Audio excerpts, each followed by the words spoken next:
Mesdames, Messieurs, ravi de vous retrouver. C'est l'heure de l'invité du jour. Du 30 mai au 1er juin, la capitale gabonaise va abriter la 3e édition du Festival international du livre gabonais et des arts, sous le thème « Face à l'histoire, réécrire et vivre son époque ». Pour en parler, nous recevons Rosny Le Sage Swaga. Il est président du Festival international du livre gabonais et des arts, mais aussi écrivain. Bienvenue sur ce plateau. Merci, Lindsay. Alors, Le Sage Swaga. Le thème retenu pour cette 3e édition est « Face à l'histoire, réécrire et vivre son époque ». Pourquoi la mise en avant de cette thématique? Merci encore, Madame Lindsay. Et ravi d'être invité pour la première fois sur votre émission. C'est un plaisir de vous recevoir. Voilà, que je suis au quotidien. Alors, cette année, la thématique centrale qu'est « Face à l'histoire, réécrire et vivre son époque », n'est que la justification du fait que ces derniers temps, dans le monde ou à travers le monde, on observe un peu des changements de régime politique ici et là. Et nous nous sommes dit, nous en tant qu'écrivains, sachant que nous sommes des acteurs si importants pour la retransmission de l'histoire dans la vie de la société, surtout dans un pays, donc nous nous sommes dit, mais quelle est notre part en tant qu'acteur culturel, en tant qu'auteur, en tant qu'écrivain. Donc il conviendrait pour nous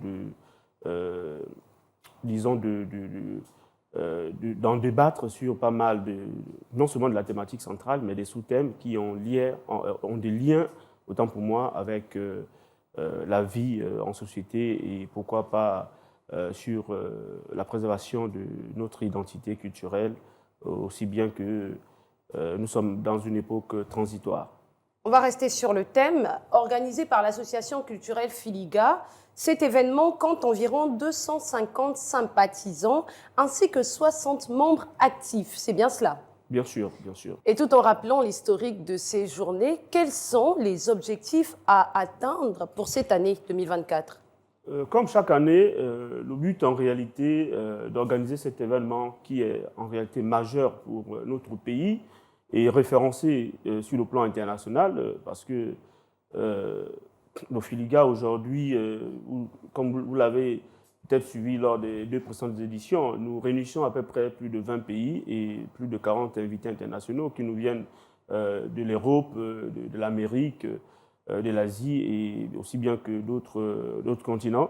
Donc le but en réalité, c'est de promouvoir la culture au niveau, disons la culture africaine, mais à partir du Gabon.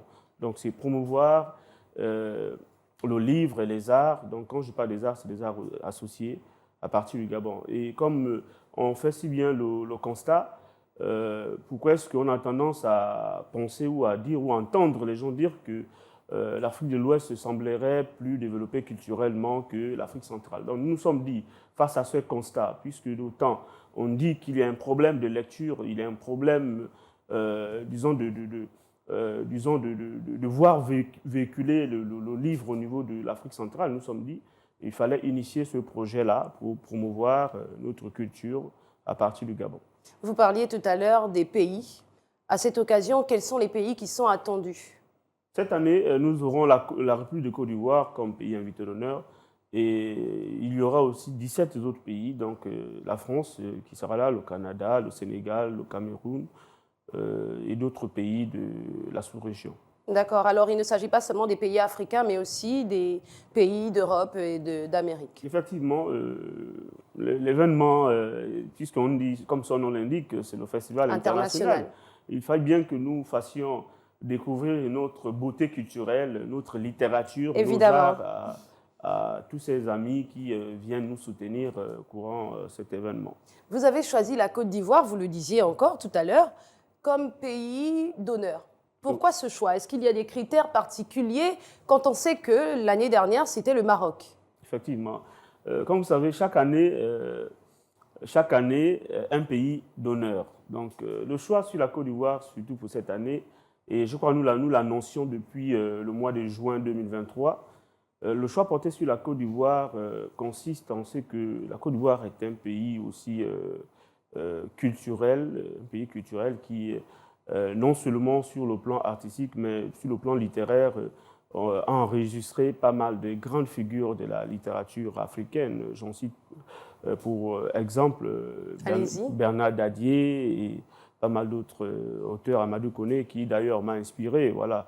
Parce que mes premiers pas disons, à l'écriture, je les dois à Amadou Koné, après la lecture des phrases de Binto à l'époque. Voilà. Oui. Donc vous comprenez que cette année, le choix porté sur la Côte d'Ivoire, c'est simplement du fait que c'est un pays qui regorge pas mal de potentialités en termes de littérature, sinon sur le plan purement culturel. D'accord. Pour rester sur l'année dernière, le thème abordé concernait l'écriture et l'écologie. Est-ce que tous les objectifs fixés cette année ont été atteints? Nous, ce que nous faisons, c'est en réalité, c'est rassembler les acteurs culturels pour en débattre sur des problématiques, disons, d'actualité, éventuellement qui touchent le monde. L'année dernière, la thématique dont vous citez, qui était écrire la nature à l'aune des bouleversements climatiques, rassurez-vous, pour ceux qui y ont participé, ils ont bel et bien suivi déjà la leçon inaugurale qui a été prononcée par le professeur Guy Rosatanga. Ils ont pu voir la portée, sinon l'importance même d'organiser de tels échanges, surtout pour notre société. Et je crois qu'aujourd'hui, si le Gabon est référencé en matière de protection de l'environnement, c'est aussi disons d'une part à ce que nous faisons, parce que nous, en tant qu'auteurs, l'année dernière, on a organisé aussi un concours d'écriture qui, en réalité, a mis en compétition, en exergue, pas mal d'auteurs et d'artistes voilà, en vue de préserver notre environnement. En d'autres termes, les objectifs ont été atteints. On peut le dire. Alors, le festival se tiendra sur 3 jours, à compter du jeudi 30 mai. Dites-nous comment vont se dérouler ces journées. Ces journées vont se dérouler de la manière suivante. La première journée, généralement, donc le 30, c'est la journée des discours d'ouverture, et ensuite suivi, disons, de la leçon inaugurale qui sera prononcée cette année par le professeur Ouaï, qui en réalité est vice-recteur de l'Université Thomas Bongo. Très bien. Voilà. Et ensuite, il y aura aussi, nous allons découvrir la littérature, sinon la culture ivoirienne. Donc, une thématique, disons, une table ronde sera dédiée à nos invités, voilà, qui vont parler de leur littérature. Et ensuite, il y aura aussi d'autres sous-thèmes, mais aussi, partant du vendredi et du samedi, il y aura non seulement des tables rondes, mais il y aura aussi des présentations d'ouvrages, donc des séances dédicaces. C'est l'occasion pour nous de permettre à ce que nos jeunes auteurs ou nos auteurs qui ne sont pas souvent mis en avant, de mieux saisir de l'opportunité pour exprimer leur talent, présenter leurs textes, et sans oublier qu'il y aura aussi, disons, les stands d'exposition, donc les livres seront en vente. Et généralement, lorsque nous organisons cet événement, nous collaborons avec les différents auteurs ou les différents exposants, de ce qu'il y ait des rabais sur le prix des ventes des ouvrages. Justement, pour parler des prix, on sait que la littérature gabonaise connaît beaucoup d'obstacles pour sa promotion. Le manque de bibliothèques publiques, le coût élevé de la production a un impact justement sur ce prix du livre. Ces questions seront-elles évoquées lors des rencontres du Filiga? Oui, il y a une thématique qui va aborder l'édition. Vous savez, lorsqu'on parle du livre, tout va de l'édition. Donc, la thématique va consister à remettre en cause la politique nationale du livre au niveau du Gabon. Est-ce que la chaîne du livre est véritablement respectée et quelles sont les difficultés que rencontrent les maillons de cette chaîne? Voilà. Donc, c'est dire que nous y avons pensé et je crois que c'est de l'intérêt pour les populations qui nous écoutent, donc la population gabonaise, de s'y rendre massivement à cet événement qui se tiendra au Musée national de Libreville, afin de mieux s'imprégner des questions qui sont relatives, disons, au livre. Parce que tout à l'heure, lorsque je disais que le prix du livre sera revu à la baisse, c'est en réalité pour nous notre manière de contribuer efficacement aussi à la lutte contre la vie chère. Il est vérifié que les jeunes s'intéressent de moins en moins à l'écriture ou encore à la lecture. il faut le dire. Pour le cas du Gabon, pensez-vous qu'il n'y a pas assez de mécanismes mis en place pour la promotion de la lecture? Déjà, ce que nous faisons, c'est bien, comme les gens nous disent. Et aussi, nous nous souvenons depuis, puisque notre festival a été fondé en 2022, nous nous souvenons qu'après la mise en place ou la création de cette plateforme de rencontre qu'est le Festival international du livre gabonais des arts, il y a eu plusieurs autres événements qui sont nés. Donc, c'est dire que nous essayons d'impulser une dynamique et que les autres essayent de prendre aussi les choses en main. Et nous croyons faire notre part, voilà, nous croyons contribuer à notre manière à ce que la littérature gabonaise ou que la lecture soit de plus en plus répandue sur le plan national, pourquoi pas à l'international. Donc, pour nous, nous faisons notre part et je crois que la tutelle, donc éventuellement le ministère de l'Éducation nationale, le ministère de l'Enseignement supérieur et celui de la Culture et des Arts, je pense qu'ils font aussi leur part. Nous sommes quasiment au terme de cette émission. Peut-être un dernier mot?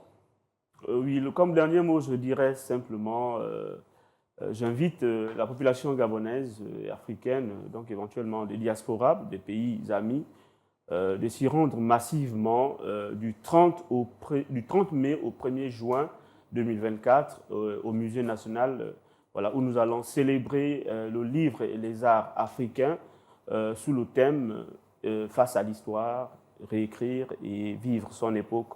Les stands seront également mis à disposition des auteurs, des libraires, des éditeurs, aussi bien pour des commerciaux qui aimeraient bien vendre des sandwichs courant cet événement. Et il a rappelé aussi que de par notre expérience, notre événement, souvent on atteint pas mal, disons un nombre qui avoisine souvent les 6 000 visiteurs. Hein. Donc c'est dire que courant cet événement, venez exposer vos œuvres, venez découvrir aussi la culture africaine.